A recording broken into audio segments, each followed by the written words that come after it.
Assalamualaikum warahmatullahi wabarakatuh. Saya Asep Saifullah dari Teknik Geologi FITB ITB akan menyampaikan kuliah GL 4015 Penginderaan Jauh Geologi. Topik 10, Penginderaan Jauh Termal, segmen 1, Konsep Termal. Penginderaan jauh termal merupakan penginderaan jauh yang memanfaatkan radiasi elektromagnetik yang diemisikan oleh suatu objek. Karena pada prinsipnya, semua objek yang memiliki temperatur di atas 0 Kelvin atau minus 273 derajat Celcius akan mengemisikan radiasi. Bumi kita memiliki temperatur rata-rata sekitar 300 Kelvin dan puncak emisi elektromagnetik berada pada kisaran termal infrared atau TIR yaitu 9,7 mikrometer. Sehingga radiasi panas dari objek di permukaan bumi bisa terekam oleh sensor TIR.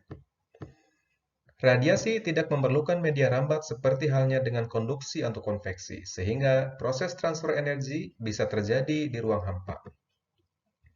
Sensor TIR mampu merekam radiasi panas dari objek yang ada di permukaan bumi berupa citra temperatur kinetik setelah dilakukan pemrosesan dan kalibrasi yang diperlukan. Citra yang dihasilkan umumnya berupa land surface temperature atau LST dan sea surface temperature.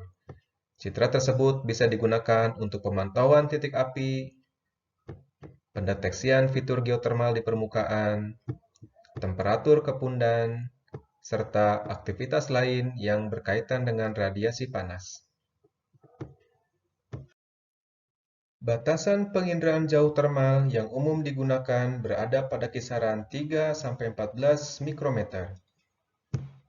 Pada kisaran ini, pemetaan termal permukaan bisa dilakukan karena jendela transmisi atmosfer cukup tinggi pada kisaran 3-5 mikrometer dan 8-14 mikrometer. Absorpsi saluran 9-10 mikrometer sering terjadi akibat keberadaan ozon sehingga banyak dihindari penggunaannya oleh sensor inframerah termal.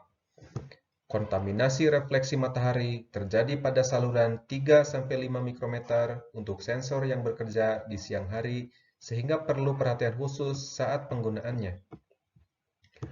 Hukum-hukum yang digunakan pada penurunan radiasi permukaan ke termal ada 4, yaitu pertama, hukum Planck, kedua, hukum Stefan Boltzmann, ketiga, hukum perpindahan Wiens, dan keempat, hukum Kirchhoff.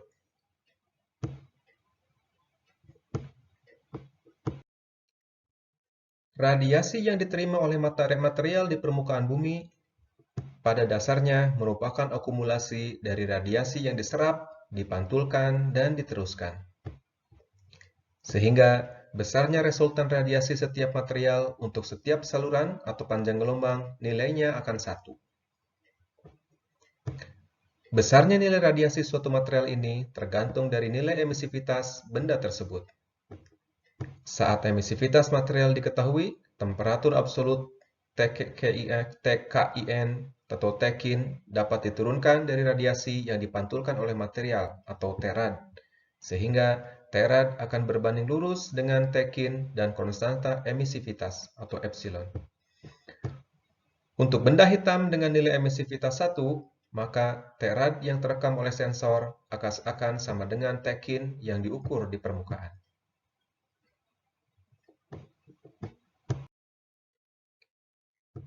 Emisivitas material nilainya tergantung pada panjang gelombang pengukuran dan beberapa sifat fisik permukaan, seperti kadar air dan kepadatan.